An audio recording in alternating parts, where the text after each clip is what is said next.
¿Me confirman si están viendo mi pantalla? Sí, señor, ya se ve. Perfecto, muchísimas gracias. Bueno, entonces hablábamos en la clase anterior algunos conceptos sobre la balística y definiciones hay muchas. Ustedes escogerán la que más les apetezca. Sinceramente es el estudio de los disparos hechos por armas de fuego. Esa es la balística. Y hablábamos que la balística tenía tres grandes capítulos. Uno era la balística interior, que es todo lo que sucede dentro de un arma de fuego. Y dentro de esos fenómenos que suceden en el interior de un arma de fuego, hablábamos de unos fenómenos mecánicos, otros físicos y unos terceros que eran los químicos. Los fenómenos mecánicos son el estado de funcionamiento del arma y los movimientos del proyectil dentro del arma. Esos movimientos del proyectil a través del cañón, cuando es golpeado por la aguja percutora y se desplaza a través del cañón, pues deja ciertas señales, bien sea en la vainilla o en el proyectil, que es más o menos en el proyectil serían estas las señales, unas muescas que quedan en la superficie del mismo que se llaman estrías. Y las estrías son producidas por esas salientes que tiene el interior del cañón en forma de espiral, que cuando el proyectil pasa forzado por el interior del cañón, tiene contacto físico con esas estrías, pues dejándole esas huellas en la superficie. Pueden ser visibles a simple vista, pero lo utilizado es el microscopio de comparación que permite ver esto. Esta es una fotografía del microscopio de comparación en donde este es el proyectil recuperado de una necropsia y este es el proyectil posteriormente disparado con el arma sospechosa, y se ve que en efecto coinciden las muescas microscópicamente, lo cual permitiría pues casi confirmar que la causante de esa herida o esa muerte fue esta arma de fuego. Igualmente las huellas pueden quedar en la vainilla, no solamente en el proyectil. Este es un cartucho visto por debajo, está nuevo, sin usar, y este es ya cartuchos usados. Vean ustedes que el sitio en donde golpea la aguja percutora, que sería más o menos en este sitio, pues deja ciertas características. Vean que de acuerdo al estado de funcionamiento del arma, si es nueva, si es refaccionada, este puede tener ubicaciones caprichosas a un lado, a otro. Por ejemplo, aquí se comparan dos vainillas disparadas, una recuperada en la escena y otra recuperada después en el laboratorio de balística, y se ve que pues son idénticas las huellas que dejó la aguja percutora en el fulminante. Los fenómenos físicos, hablábamos de dos fenómenos fundamentalmente, que era el aumento de la temperatura y el aumento de la presión que suceden en el interior del arma cuando se explota la pólvora contenida dentro de la vainilla. Y de los fenómenos químicos era la recuperación de esas trazas de elementos presentes en el disparo, el plomo, el bario, el antimonio y el cobre. Les hablaba un poquito de historia y comentábamos que así comenzó todo, y era la prueba del guantelete de parafina. La parafina está tibia, se mete la mano, luego la parafina se solidifica, se le aplica un reactivo, que es el reactivo de Lunch, que cambia de coloración de morado a casi a vino tinto, ratificando, confirmando la presencia de plomo. Pero por el hecho de que había muchos falsos positivos, esta prueba ya no se usa, y le dio paso a una segunda prueba, que es la prueba de absorción atómica. Nosotros, como médicos, no vamos a hacer esa prueba. Esa prueba la hace la policía judicial, los investigadores, pero sí es nuestro deber preservar la evidencia. Entonces, el consejo de oro es: si ustedes están en un servicio de urgencias o van a realizar una necropsia de una persona sospechosa de haber accionado un arma de fuego, esto es lo que tenemos que hacer: meterle las manitas en una bolsa de papel, y luego esa bolsa la metemos enseguida en una bolsa plástica y fijaremos con alguna fortaleza en este sitio para evitar que el agua nos vaya a dañar la evidencia. Una vez llegue la policía judicial, pues ellos procederán a romper estas bolsas contenedoras sobre un papel blanco en espera de que si cae algún elemento traza pueda ser fácilmente visible o mejor recuperable. Estos son los tubos de ensayo que utilizan ellos después de haber hecho un raspado en el dorso y en las palmas de las manos. Y en estos sitios donde está ensombrecido es en donde ellos hacen el raspado con los hisopos para luego posteriormente ser examinados las trazas de estos elementos químicos. Y también les confirmaba que la prueba que se utiliza actualmente con mayor certeza y casi perfección es la microscopía electrónica de barrido, pero tiene sus inconvenientes, que estos aparatos pues no están a la vuelta de la esquina, son un poco costosas la prueba, y además el turno para la realización de la determinación de los elementos pues sería muy lenta. Pero de todos modos yo quiero que ustedes sepan que existe. Lo que se hace de rutina es la prueba de absorción atómica.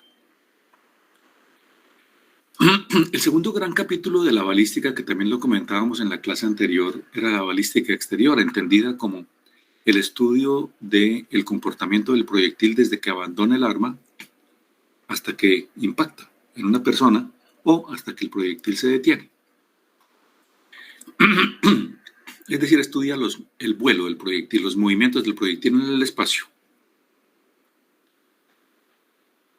Y dentro de esos movimientos identificábamos 4, que eran los movimientos de traslación, el de rotación, el giroscópico y el parabólico. Lo estudian los físicos con cámaras de precisión, de alta velocidad, etc. Igualmente, la balística exterior habla de este fenómeno importantísimo, que es el fenómeno de rebote, y es cuando un proyectil en su vuelo choca con una superficie dura, en este ejemplo sería el piso, y al chocar, pues se desvía de su curso inicial, en este caso iría hacia el piso, pero al chocar se desvía y puede lesionar a una persona. Pero también otro fenómeno que se presenta es que al chocar, pues disminuye drásticamente su velocidad, y la tercera situación es que el proyectil se deforma. Se fragmenta, se achata, le salen aristas, lo que sea. Y el tercer capítulo de la balística es la que nos corresponde a nosotros como peritos médicos, y es conocida como la balística terminal o balística de efecto. Y en relación con la balística de efecto o terminal, nosotros tenemos que hacer para cada una de las heridas ocasionadas con proyectiles de arma de fuego, utilizar este protocolo: el orificio de entrada, el orificio de salida, la trayectoria del proyectil dentro del cuerpo y las lesiones que ocasionó este proyectil igualmente en el cuerpo de una persona. Bien. Las personas que fallecen por proyectiles de arma de fuego, pues no es muy difícil hacer el diagnóstico. La causa es evidente. Basta que transite uno por la calle y hay un cadáver en el piso y la gente, los curiosos, pues dirán, no, fue que le pegaron 1 o 2 tiros o 3 tiros. Ellos hacen el diagnóstico, o sea que no es muy complicado pues hacer un diagnóstico de una herida con proyectil de arma de fuego. En la escena cualquier sujeto lo da, pero nosotros lo confirmaríamos en el procedimiento de necropsia. Igualmente debemos ser muy claros, muy explícitos en hacer una excelente documentación, entendida con ese nombre que a mí en lo personal no me gusta, y es el denominado protocolo de necropsia. Entonces tenemos que hacer un informe pericial de necropsia médico-legal muy bien hecho. Pero hay un tercer objetivo de las heridas ocasionadas con proyectiles de arma de fuego, y es la recuperación, la preservación, el correcto embalaje, el envío de las evidencias físicas obtenidas en el cuerpo. ¿Y qué evidencias nosotros podemos obtener en una necropsia? Empecemos por las prendas. Esa es tal vez la primera que nosotros podríamos encontrar, pero hay una segunda que ya la comentamos, y es la recuperación de elementos traza de estos elementos químicos presentes en un disparo, que con la prueba de absorción atómica nosotros estamos, si no recuperándola, estamos preservándola, es nuestro deber. Pero igual, dentro de la recuperación de evidencia física, nosotros podemos recuperar proyectiles, fragmentos de proyectiles dentro del cuerpo. Y nuestro deber es el manejo pulcro de esas evidencias físicas recuperadas. Entonces ya lo decíamos, la causa es muy evidente en la escena, pero lo confirmamos con la necropsia.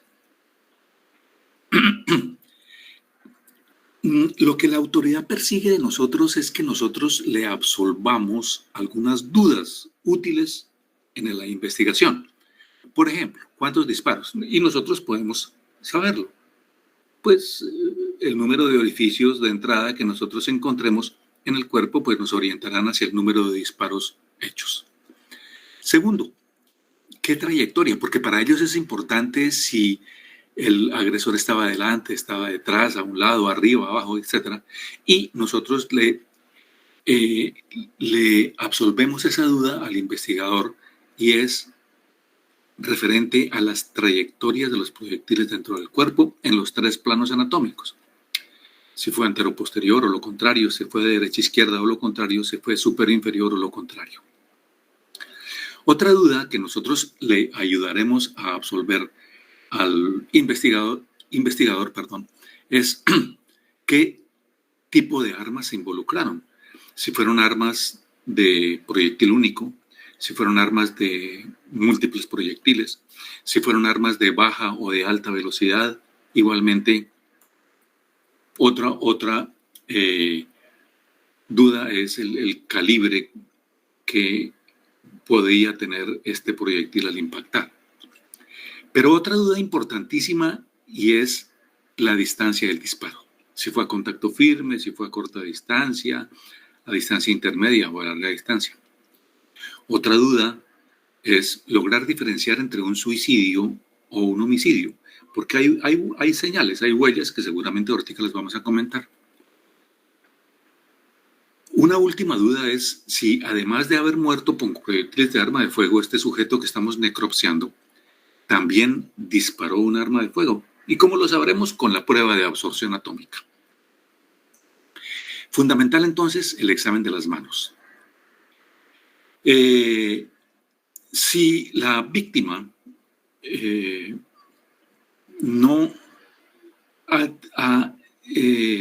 sus manos no han sido embaladas, es nuestro deber antes de iniciar el proceso de necropsia embalarles las manos. Pero lo usual es que la policía judicial en el sitio de los hechos le embale las manos a este cadáver.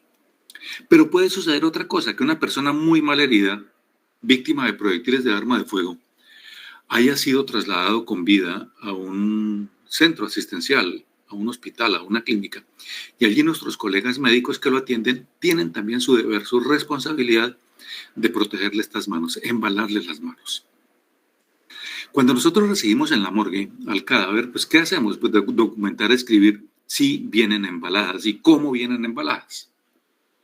Cuando llegue la policía judicial a tomar las muestras de absorción atómica, colocaremos una cartulina con algunos dobleces o un papel blanco con algunos dobleces debajo de las manos embaladas con el fin de que cuando rompamos o se rompan las bolsas protectoras, los elementos traza caigan ahí.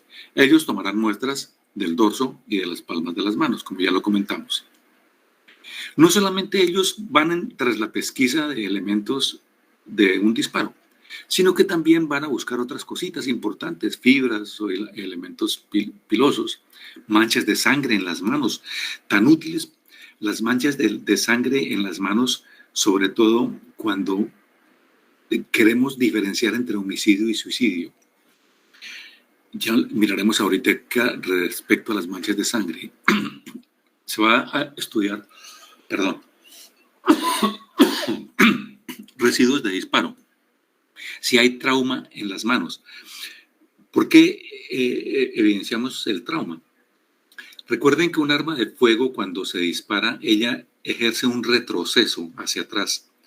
Y si la persona no tiene bien empuñada el arma o apoyada en su hombro, si es de cañón largo, ese retroceso puede ocasionar traumas sutiles, bien sea en las palmas de las manos o en los hombros. El examen de las uñas, también fundamental. Entonces, las manos son importantísimas en la descripción, en el abordaje de un cadáver víctima de proyectiles de arma de fuego. No solamente decíamos que eran elementos de disparo, sino también otro tipo de fibras que deben ser examinados en ese papel que hemos ya descrito, que lo enviaremos a los laboratorios correspondientes. En relación con las manchas de sangre, nuestro deber no solamente se limitaría a decir si hay presencia de manchas de sangre, porque hay patrones específicos en relación con las manchas de sangre. Miren el primero, el de arriba, que sería como las manchas de sangre en salpicadura. Estas manchas de sangre en salpicadura las vamos a encontrar en varias partes, pero si las encontramos en las manos, nos orientaría hacia un suicidio. ¿Por qué? Porque en los suicidas, ellos ponen su arma muy cerca de la piel. Pensemos que se lo ponen en la región temporal. Y al accionar, al ingresar el proyectil, pues la sangre saldría disparada en pequeñas gotas, fragmentos, que nos daría ese patrón de salpicadura. Pero también podemos encontrar manchas de sangre de escurrimiento, que sería la segunda imagen. Ya me descartaría casi con seguridad un suicidio y aparece más en los homicidios. Pero también podemos encontrar manchas de sangre de contacto. Imagínense en las torturas, que las personas son lesionadas, heridas, y el agresor se unta las manos de sangre y él puede apoyarlas sobre las prendas o sobre la piel del muerto, encontrando este patrón. Conclusión, no basta con que nosotros describamos si hay manchas de sangre, sino describir hasta donde sea posible el patrón de esa mancha de sangre. También en las manos nosotros podemos encontrar elementos corporales diferentes a la sangre, por ejemplo, residuos de masa encefálica. En los suicidios se puede encontrar, puede ser casi usual, que una persona que se ponga un arma en la cabeza para accionarla, hay salida de fragmentos de masa encefálica que pueden impregnarse en el arma o en la mano de la persona que está accionando el arma. Ayuda importante, yo no me canso de recalcarlo en toda oportunidad, la fotografía. Ustedes documenten todos estos hallazgos, si tienen dudas, con mayor razón, de todos los hallazgos importantes de lo que encuentran en el procedimiento de necropsia. En relación con los residuos de disparo, ya lo comentamos, es el que se usa actualmente, es la prueba de absorción atómica, pero realmente es el nombre correcto técnico de la técnica, es la espectrometría de masas o el microscopio electrónico de barrido. Estas dos son las usadas en Colombia actualmente para establecer residuos de disparo. Nosotros no vamos a hacerlo, pero sí, insisto, somos responsables de la preservación de la evidencia. Entonces, el médico debe recoger, embalar, enviar, rotular al laboratorio correspondiente estas muestras. Los señores de la Policía Judicial, ellos van a utilizar con los 4 pares de hisopos que van a impregnar con ácido nítrico o ácido clorhídrico para establecer la presencia mediante la espectrofotometría de masas de esos 4 elementos químicos presentes en el disparo. Algo importante es que los hisopos no deben ser de madera. El mango, el vástago del hisopo no debe ser de madera porque en el proceso de elaboración de estos hisopos de madera se puede tener rastros de bario y esto nos daría un falso positivo. Entonces los hisopos deben ser de vástago de plástico. Las uñas, importantísimo, el raspado de la superficie interna de las uñas o cotejo con el recorte de las uñas, las embalaremos en una bolsita de papel, las cuales enviaremos al laboratorio correspondiente. La radiología en las muertes por proyectiles de arma de fuego es importantísima, pero infortunadamente no en toda parte nosotros tenemos ese valioso recurso.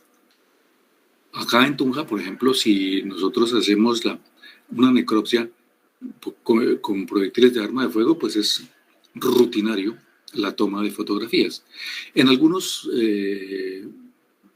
unidades básicas, por ejemplo en Chiquinquirá o en Duitama, Sogamoso, podríamos nosotros apoyarnos en el equipo portátil de rayos X que tengan en los hospitales o en cualquier otro hospital para que nos podamos ilustrar algunas ayudas de estas muertes con proyectiles de arma de fuego. Insisto, ojalá toda muerte con proyectil de arma de fuego sea apoyado con imágenes radiológicas. ¿Para qué?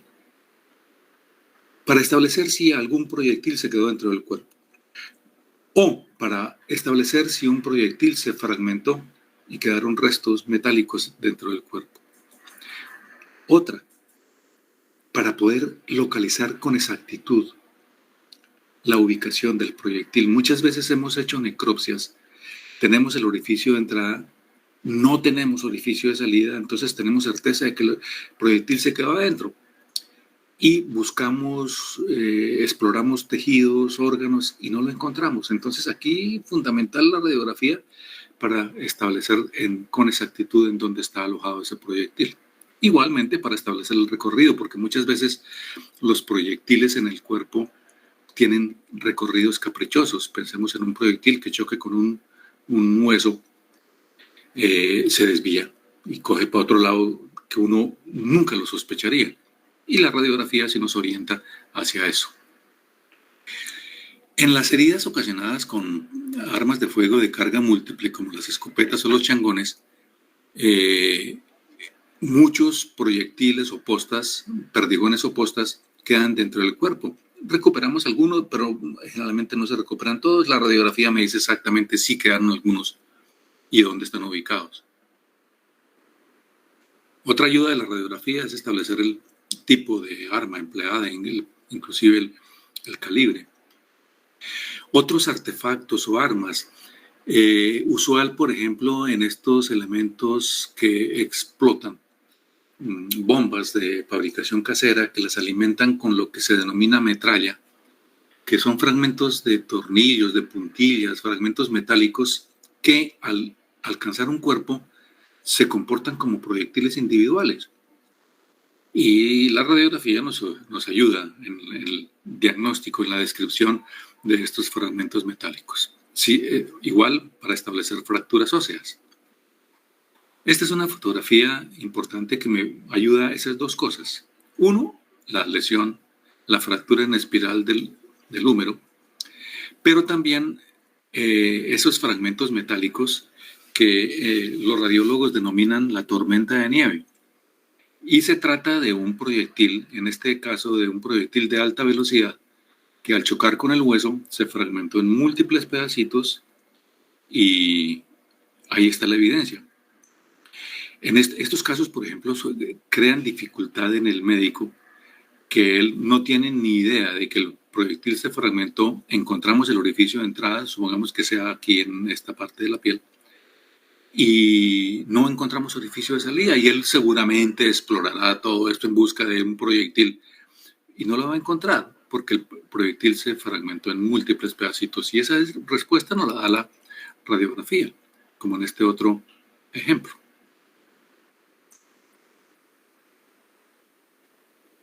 Las prendas son fundamentales en la descripción, en el análisis de las muertes ocasionadas con proyectiles de arma de fuego. ¿Qué debemos hacer con una prenda? Lo primero es identificarla. ¿De qué se trata? Una camisa, de qué material está hecho, de qué color, la talla, la marca, el estado de conservación, si tiene desgarraduras y si esas desgarraduras tienen relación con las heridas que tiene el cuerpo, porque puede ser una desgarradura antigua por el uso o por cualquier otra cosa que no es coincidente y no es materia de la investigación actual.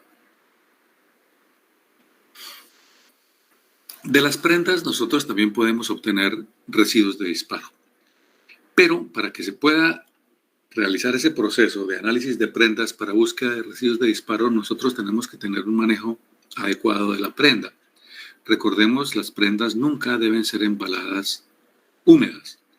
Lo primero que debemos hacer es, después de describir la prenda, tomarle fotografías, etc., en un gancho de ropa convencional, vamos a dejar secar la prenda a temperatura ambiental.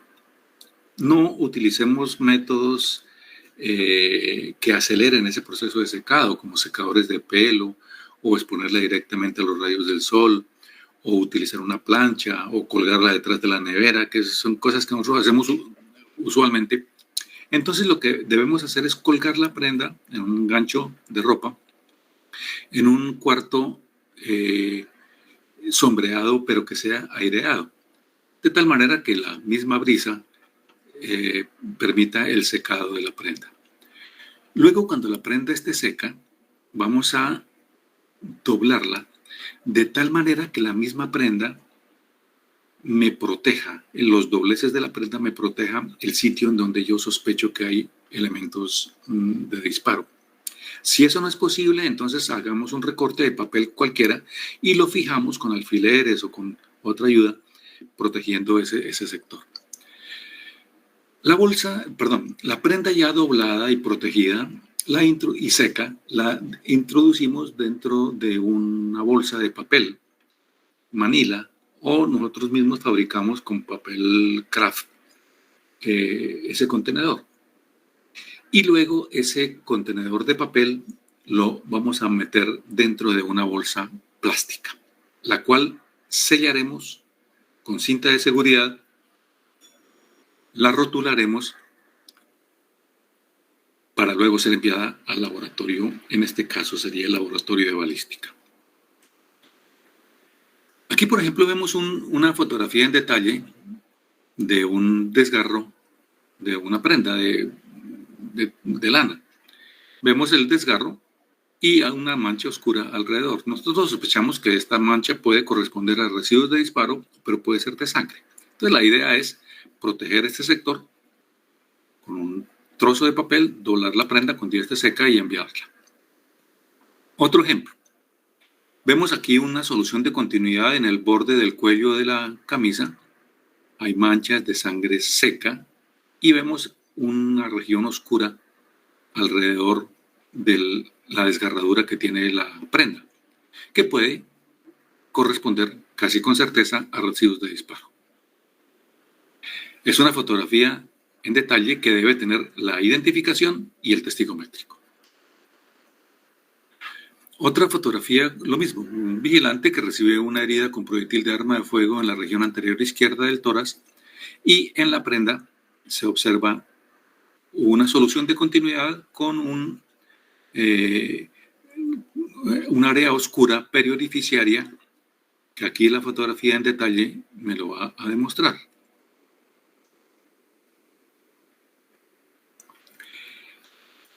Una herida ocasionada con proyectil de arma de fuego en el pie.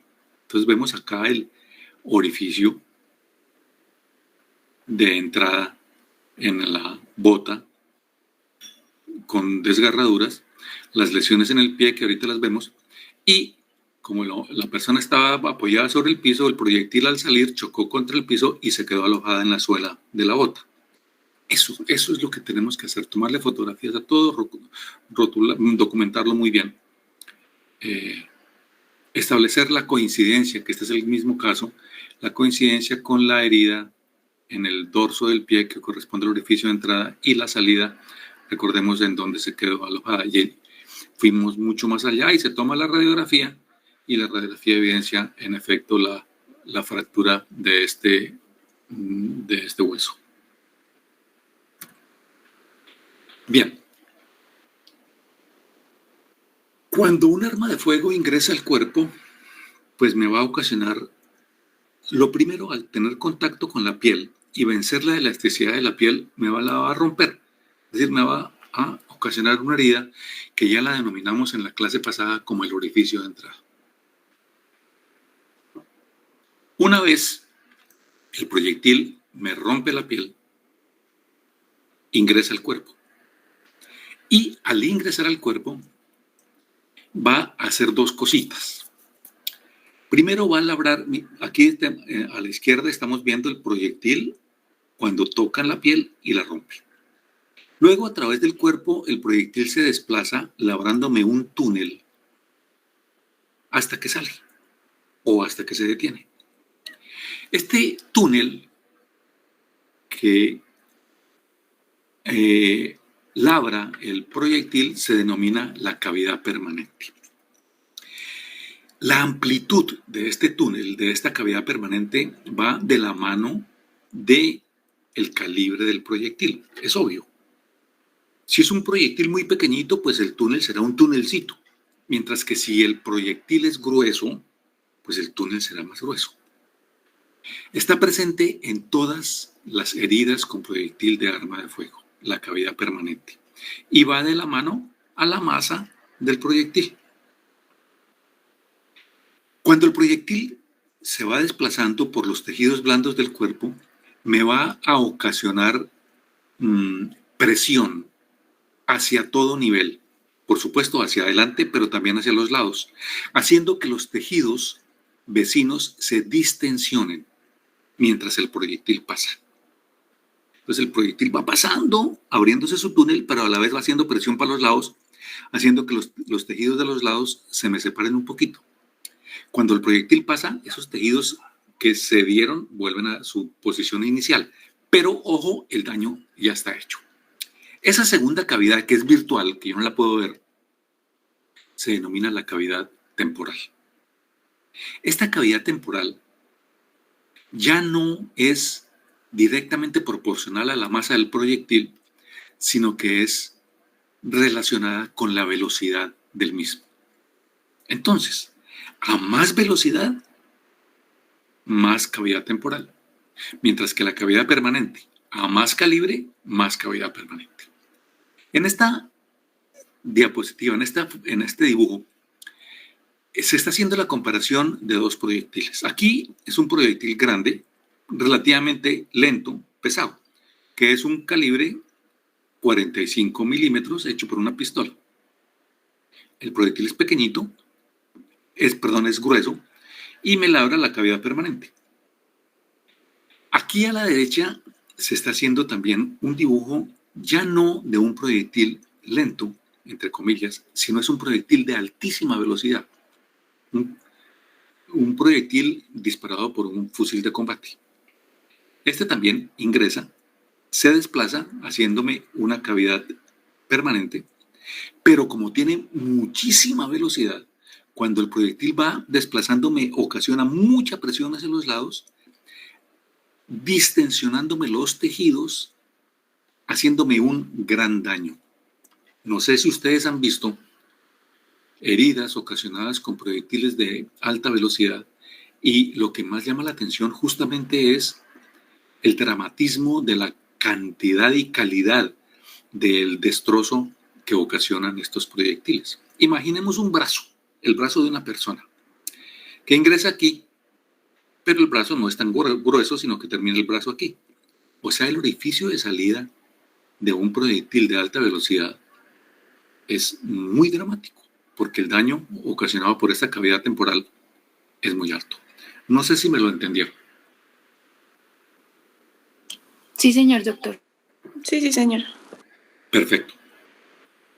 Entonces, la cavidad permanente es el túnel, ocasionado por el simple paso del proyectil y está presente en todas las heridas y va de la mano de la masa del proyectil. Mientras que la cavidad temporal, está de la mano a la velocidad, a la energía cinética transmitida por ese proyectil hacia los tejidos adyacentes. Está presente igual en todas las heridas y va de la mano de la velocidad. Bien. En la clase anterior hablábamos de los orificios de entrada que tienen formas distintas. No todos son iguales y hablábamos de un orificio redondeado cuando el cañón del arma se encuentra formando un ángulo recto perpendicular a la piel.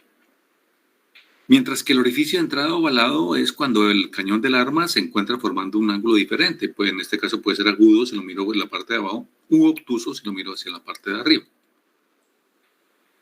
Hay una tercera forma que es el orificio de entrada irregular, que también decíamos sucede en dos situaciones. Una, cuando la piel es irregular, y dos, cuando se ha operado el fenómeno de rebote y el proyectil está achatado. Entonces esa achatadura del proyectil me la transmite a la piel dándome un orificio de entrada irregular. Una cuarta y última forma de orificio de entrada es el orificio de entrada estrellado, que solo aparece cuando la punta del cañón del arma está haciendo contacto físico y además fuerza sobre la piel, y debajo de la piel hay hueso, que puede presentarse en la cara, en la frente o en el cráneo, usualmente. Las partes del orificio, que también la vimos en la clase anterior, están el orificio propiamente dicho, el anillo de limpieza, el anillo de contusión, el ahumamiento y el tatuaje. Entonces el orificio propiamente dicho es eso, es la herida, es el hueco que deja el proyectil al vencer la piel, la elasticidad de la piel. El anillo de limpieza es oscurito, es sucio y significa eso, el sitio en donde el proyectil se limpia de los residuos que lleva, aceite, grasa, polvo, hollín. Y ese polvo, hollín, grasa puede provenir del interior del cañón, seguramente cuando mantienen el arma, la limpian con aceite, etc. Seguramente quedan residuos de aceite y se impregna el proyectil de ese aceite. Pero puede ser de hollín. El hollín, recordemos, el proyectil viene de un sitio donde hubo una explosión y al haber la explosión, al quemarse la pólvora, pues produce ese hollín que puede untar la superficie del proyectil. Aquí estamos viendo el anillo de limpieza. Entonces es el hueco, el orificio propiamente dicho, y alrededor esta partecita negrita, que es el anillo de limpieza, donde el proyectil se limpia de esa mugre que lleva. Un tercer componente del orificio de entrada es el anillo de contusión. Ya lo dijimos, es de color rojo, rojo cereza, de unos 2 a 3 milímetros alrededor del orificio de entrada y corresponde a una quemadura que ocasionó el proyectil al ingresar caliente en la piel y me quema esa alrededor del orificio de entrada. Aquí estamos viendo muy bien el anillo de contusión, que es esta quemadura alrededor del orificio de entrada. Un cuarto componente del orificio de entrada es el ahumamiento. El ahumamiento es esa bocanada de hollín, de humo, provenientes del arma cuando se hace el disparo. Insistí en nuestra clase anterior que es una evidencia muy bonita, muy útil, pero infortunadamente es muy frágil, porque hay muchas circunstancias que limitan la perpetuidad de esta prueba. La lluvia, la manipulación del herido, el roce de las prendas, el traslado del cuerpo, hacen que eventualmente se pueda perder este ahumamiento. Aquí estamos viendo el ahumamiento muy bonito. Estamos viendo el orificio propiamente dicho. No estoy viendo el anillo de contusión ni el anillo de limpieza porque está enmascarado. Pero sí veo el ahumamiento periorificiario. Con esta imagen uno ya puede dilucidar muchas cosas. Uno, que en la distancia que ya la estableceremos, pero además que la persona el arma estaba formando un ángulo muy cercano al ángulo recto frente a la piel. ¿Por qué? Por dos cosas. Uno, porque el orificio es redondeado. Y dos, porque el humo está igualmente distribuido en todo alrededor del orificio de entrada. Si hubiera un ángulo, digamos que el arma estuviera en este sitio, el orificio ya no sería redondeado, sino sería ovalado y el humo estaría proyectado hacia este sector, al lado contrario donde está el arma. El último componente del residuos de disparo es el tatuaje. que lo comentamos también en clase, que son esos múltiples quemaduras puntiformes minúsculas que están alrededor del orificio de entrada y ocasionadas esas quemaduras por los granitos de pólvora que llegaron incandescentes a la piel. Una prueba muy valiosa, pero que por fortuna sí perdura.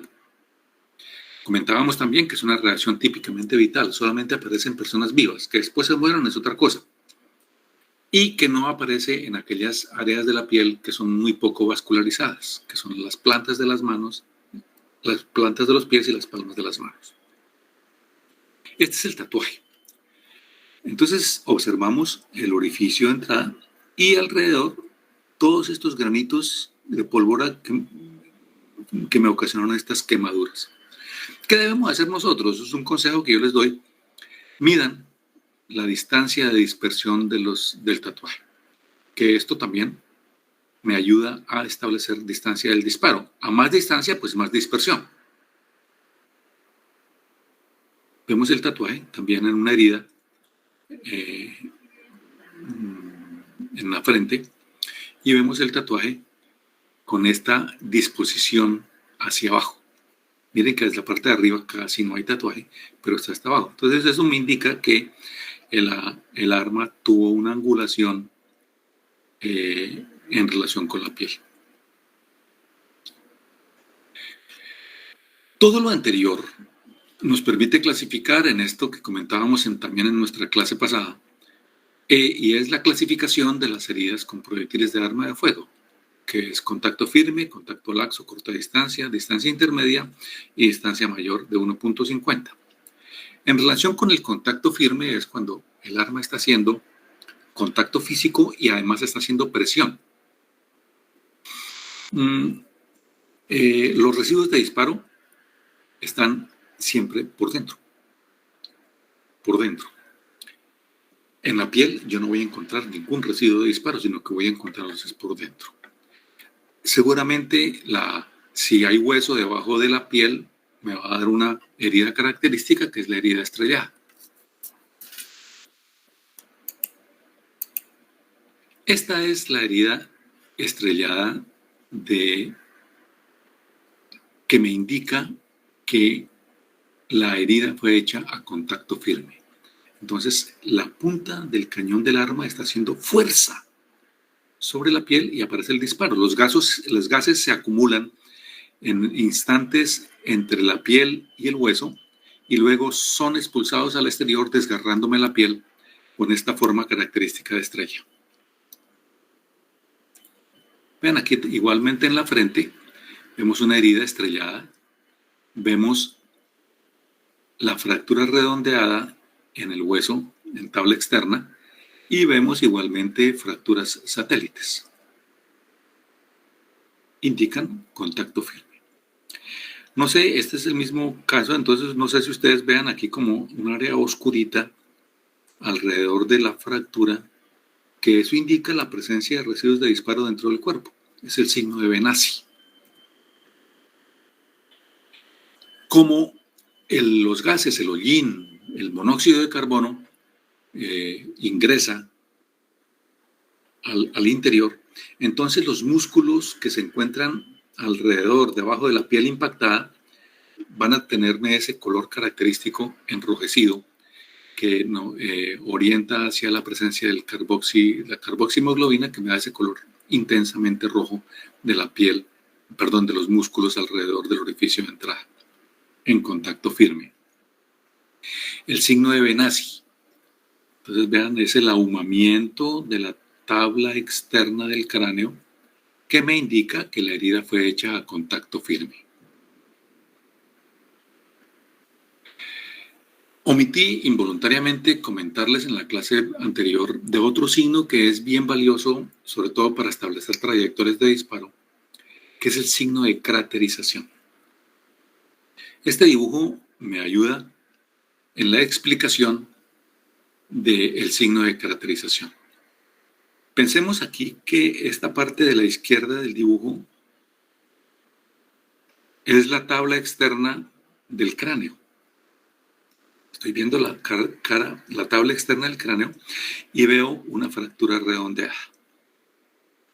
Si yo miro esta porción de cráneo por la tabla interna, veré algo parecido a esto. Veamos que la fractura interna es mucho más grande que la que está en tabla externa.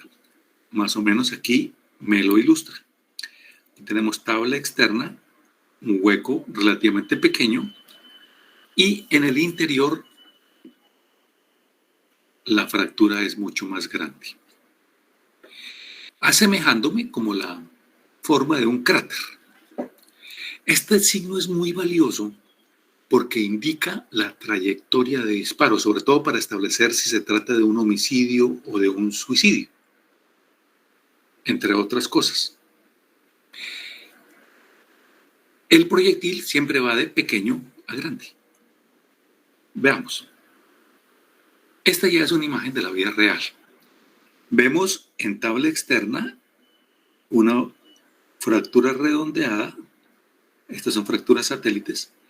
Y ese mismo cráneo por dentro me va a dar una fractura mucho más grande. Tabla externa, esta pequeñita de acá, y tabla interna, la de esta parte. Entonces, en este ejemplo, el proyectil fue de afuera hacia adentro. Pero puede suceder otra cosa. Vean este ejemplo. Aquí estamos viendo tabla externa en donde vemos la caracterización externa. Indica que el proyectil salió del cráneo hacia afuera. Esto usualmente sucede en los suicidios, cuando las personas se ponen la boca del cañón en el paladar y hacen el disparo. O debajo del mentón, en región submentoniana, y hacen el disparo. No sé si lo entendieron. Sí, señora. Perfecto, gracias. El contacto laxo y corta distancia sucede de 0 a 20 centímetros. Entonces, el arma puede estar rozando, teniendo contacto, pero blandito de la piel. O la distancia entre la piel y el cañón son 20 centímetros. El signo característico es el ahumamiento. Entonces, si ustedes encuentran ahumamiento alrededor del orificio de entrada, aseguren que la distancia del disparo fue inferior a 20 centímetros.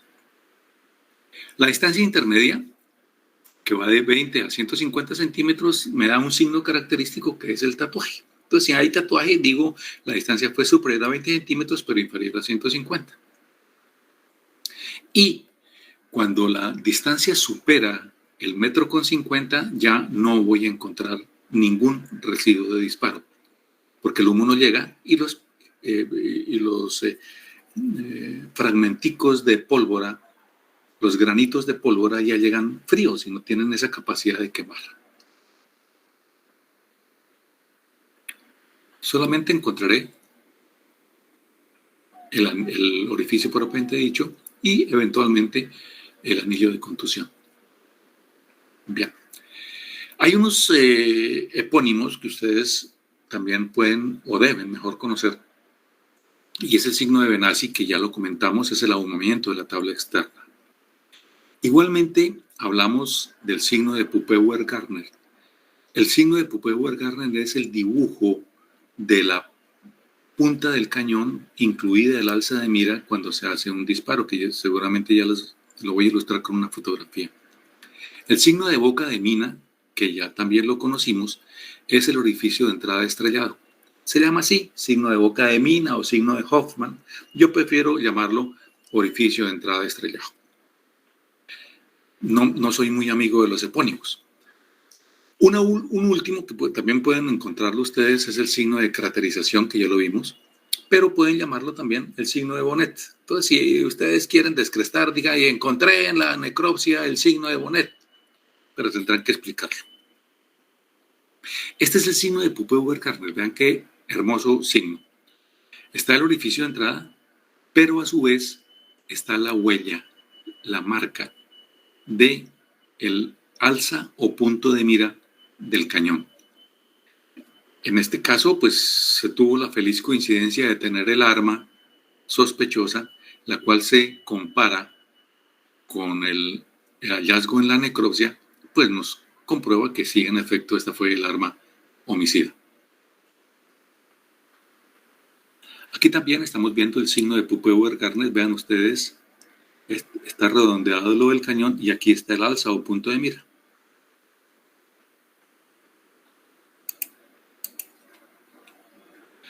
¿Qué deben hacer ustedes en relación con el orificio de entrada?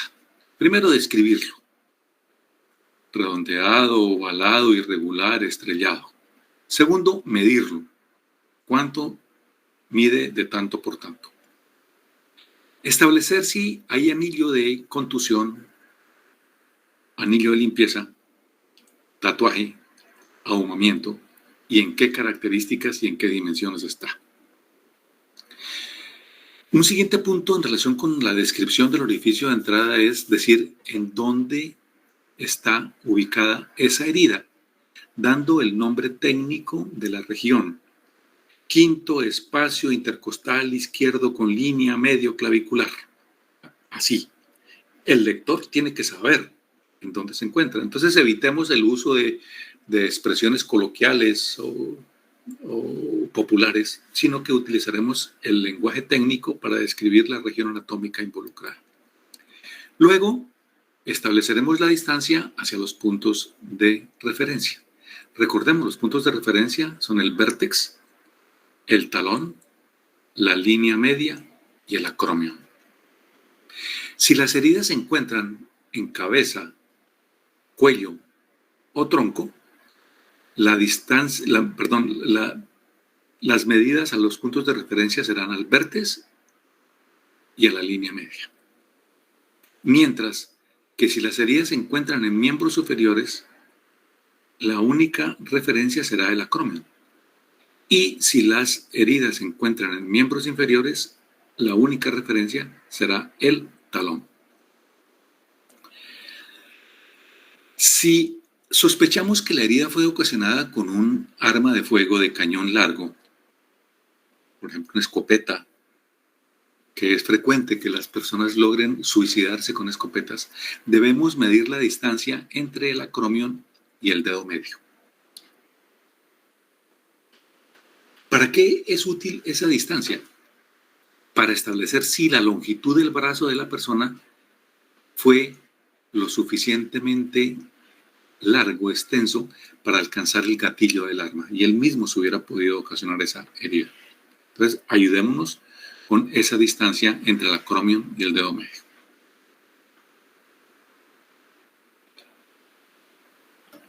Recordemos el protocolo. Primero, orificio de entrada. Segundo, orificio de salida. El orificio de salida, pues, ¿qué es? Es una herida ocasionada por el proyectil al abandonar el cuerpo. No siempre se encuentra. ¿Y por qué no se encuentra el orificio de salida? Primero, y la respuesta es básica, elemental, pues porque se quedó adentro. Es cierto. Pero pueden suceder otras cosas. ¿Cuándo no puede encontrar el orificio de salida? Cuando el proyectil abandonó el cuerpo por un orificio natural. Imagínense ustedes, a alguien le ponen un disparo que ingresa por la nuca y sale por la boca. Yo puedo gastarme ahí un día buscando el proyectil y no lo voy a encontrar. Tampoco voy a encontrar el orificio de salida. Una tercera situación en la cual no encuentro orificio de salida es cuando hay varios orificios de entrada y esos proyectiles comparten un único orificio de salida. Se encuentra, sobre todo en esas armas muy automáticas, muy modernas, que botan muchos proyectiles muy rápido, en fracciones de segundo. Mire, hay armas que pueden expulsar hasta 600 proyectiles por minuto. Trrr. Entonces, si alcanzan a una persona, piensen ustedes en el pecho, que alcancen 4 proyectiles, 5 proyectiles en el pecho. Yo volteo el cadáver y encuentro atrás una sola tronera. ¿Eso qué indica? Que esos 4 proyectiles compartieron un único orificio de salida y no, como podría yo pensar, buscar o encontrar 4 orificios de salida. Imposible. Este orificio de salida generalmente es irregular. No hay características únicas que sí compartíamos con el orificio de entrada. Aquí el orificio de salida es caprichoso. Generalmente es irregular. Generalmente es más grande que el orificio de entrada. Generalmente está con equimosis perilesional. Y generalmente los bordes son evertidos, floreados para afuera. Tendríamos un orificio de salida irregular, con equimosis perilesional. Obvio, no hay residuos de disparo. Porque si en el cuerpo encontramos residuos de disparo, estos serían alrededor del orificio de entrada y jamás al orificio de salida. Obvio. Este es un orificio de salida, vean, irregular, con equimosis perilesional, bordes evertidos. Irregular, bordes hemorrágicos evertidos, con equimosis perilesional.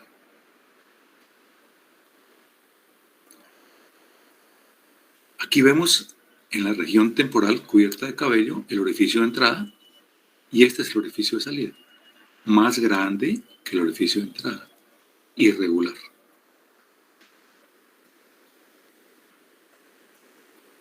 Orificio de entrada, orificio de salida, más grande que el orificio de entrada. Igual, orificio de entrada, orificio de salida.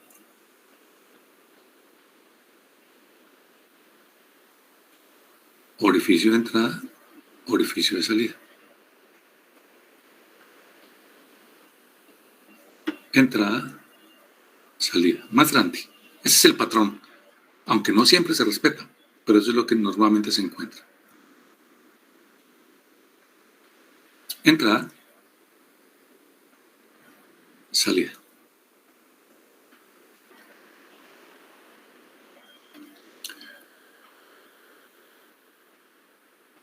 Hay unos orificios de entrada y salida que son atípicos.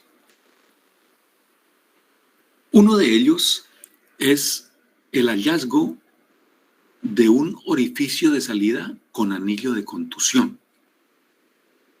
¿Se acuerdan cuando hablábamos del anillo de contusión, también llamado bandeleta contusiva, que es esa piel quemada de 2 o 3 milímetros de color rojo alrededor del orificio de entrada? Resulta que hay una excepción en la cual nosotros encontramos un orificio de salida con anillo de contusión. ¿Cuándo sucede eso? Pensemos hipotéticamente, a manera de ejemplo, que un sujeto es amenazado y obligado a que se ponga de pies y se recueste la espalda, la región escapular está apoyada contra la pared. Y le hacen un disparo en el pecho.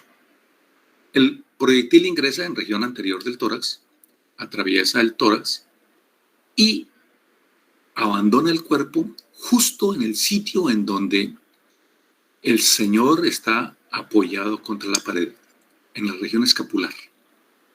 ¿Qué sucede? Cuando el proyectil abandona el cuerpo, en ese sitio, choca bruscamente contra la pared en la cual está apoyado el señor. Y al chocar bruscamente, el proyectil vuelve y se calienta. En ese choque brutal vuelve y se calienta y me ocasiona una pequeña quemadura alrededor del orificio de salida, similar al anillo de contusión del orificio de entrada. Es la excepción de encontrar orificios de salida con, entre comillas, residuos de disparo.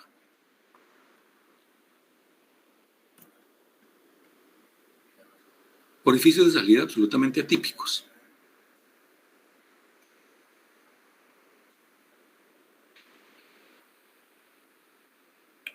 Hay una herida que se llama orificio de reentrada.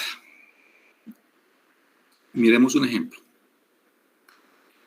Un orificio ingresa por la cara externa del brazo.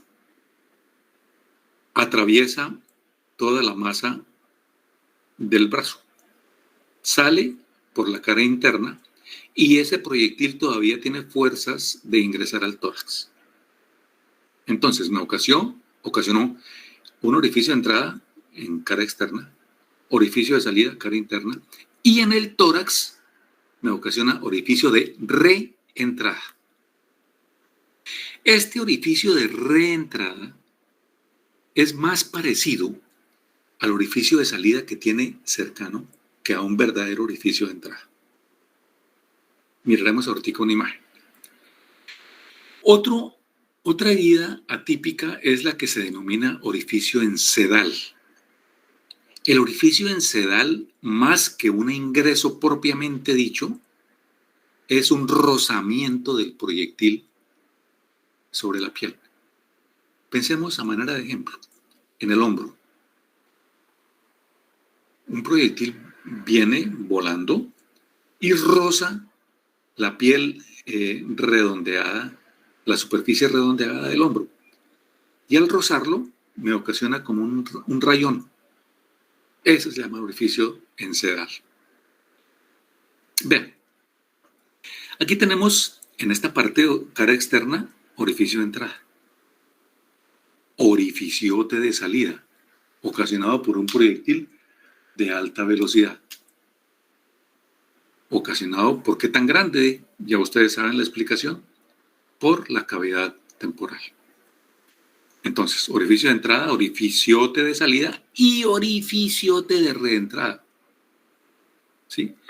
Es más parecido, si podemos así afirmarlo, este orificio de reentrada más parecido al orificio de salida que a un verdadero orificio de entrada. Otro ejemplo, aquí no estamos viendo el orificio de entrada, pero sí estamos viendo el orificio de salida y un orificio de reentrada.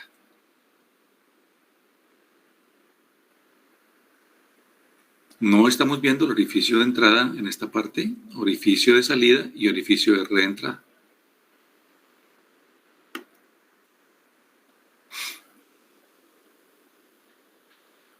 Vean este comportamiento bien interesante en una necropsia. Este sujeto tenía puesto un pantalón y su cinturón estaba muy justo. Hay un proyectil que ingresa supero inferior. Hace una herida en este sitio, un rozamiento, pasa por encima del cinturón, reingresa en este sitio y este es el orificio de salida. Entonces aquí tenemos, mire, lo más atípico del mundo. Sedal, reentrada, salida.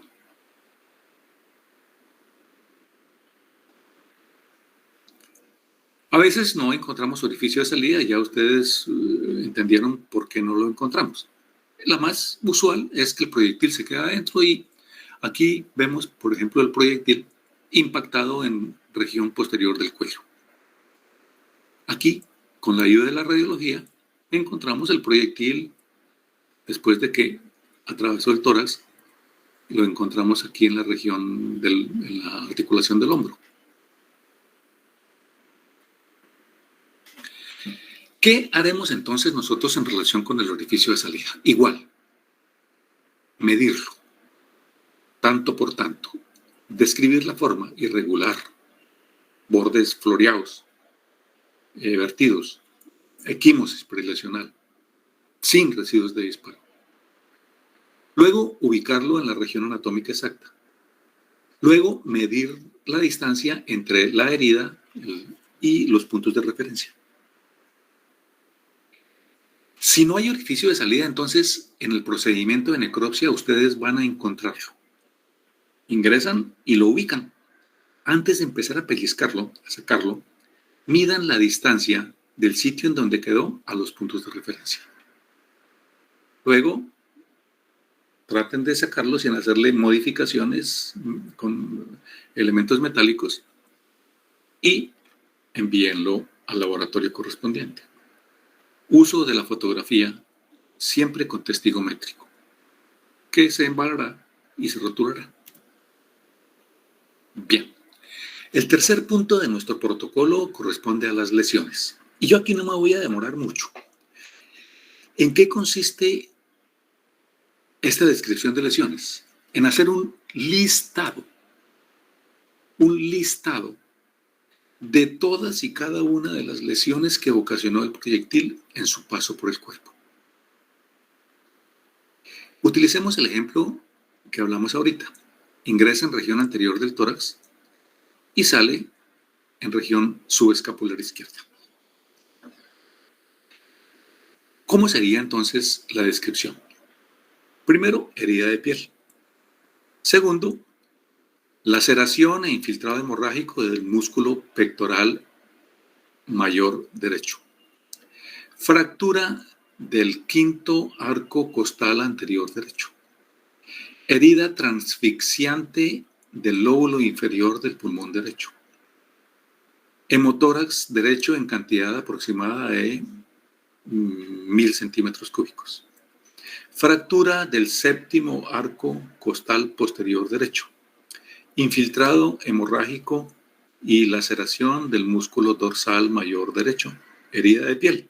Entonces, si ven, es como una descripción topográfica de lo que fue haciendo el proyectil en su paso por el cuerpo.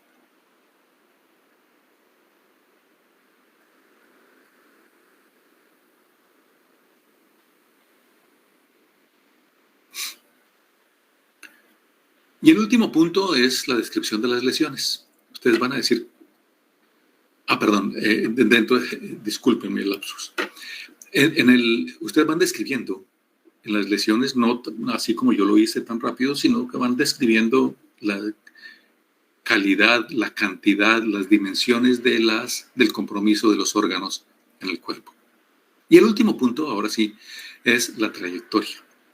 ¿Qué trayectoria tuvo el disparo, el proyectil, dentro del cuerpo, utilizando los 3 planos anatómicos que ustedes manejan muy bien, que son el plano coronal, antero-posterior, posterior-anterior, el plano sagital o línea media, que es de derecha-izquierda o izquierda-derecha, y el plano transversal superior-inferior o inferior-superior. Ayúdense de estos dibujitos que ustedes encuentran en la internet muy fácilmente. Es mejor. Y dibujen, por ejemplo, aquí está el orificio de entrada. ¿Cómo lo haría yo? Orificio de entrada redondeado, con anillo de contusión, sin otros residuos de disparo, de 1 centímetro de diámetro, localizado en el cuarto espacio intercostal izquierdo con línea paraesternal, a 60 centímetros del vértex y a 4 centímetros de la línea media. Hago lo mismo con el orificio de salida. Orificio de salida irregular de 3 por 2 centímetros con equimosis perilesional, localizada en la región escapular derecha a 45 centímetros del vértex y a 8 centímetros de la línea media. Y entonces yo lo dibujo y es más, ayúdense con una flechita punteada dando más o menos la trayectoria del proyectil. Algunos peritos utilizan estas ayudas que son como unas guías metálicas para establecer la trayectoria del disparo. Yo no soy muy amigo de esas cosas porque con estas ayudas metálicas uno puede ocasionar, al intentar introducirla, ocasionar trayectos caprichosos que no son reales.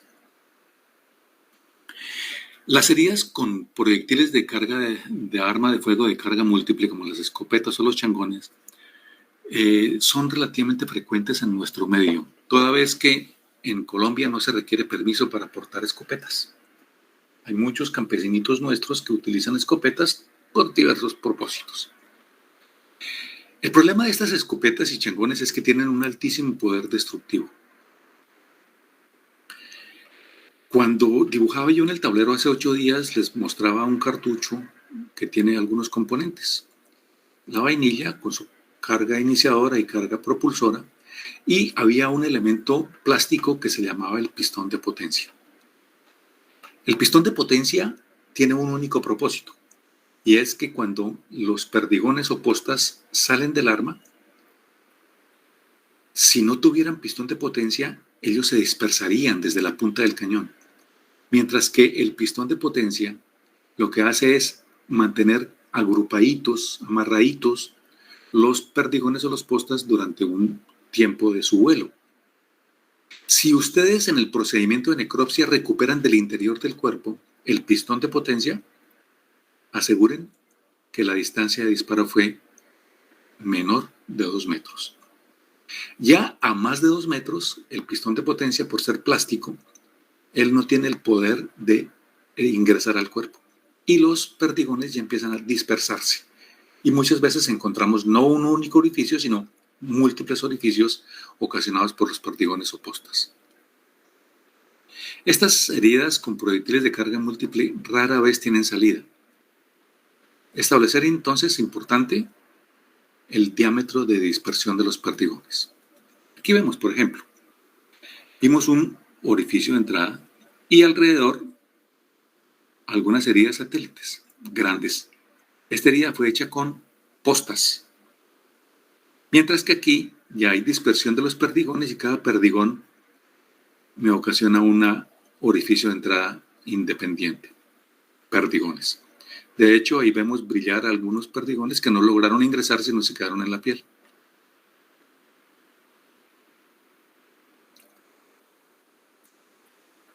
Gran poder destructivo de estas escopetas. Muy bien. ¿Preguntas?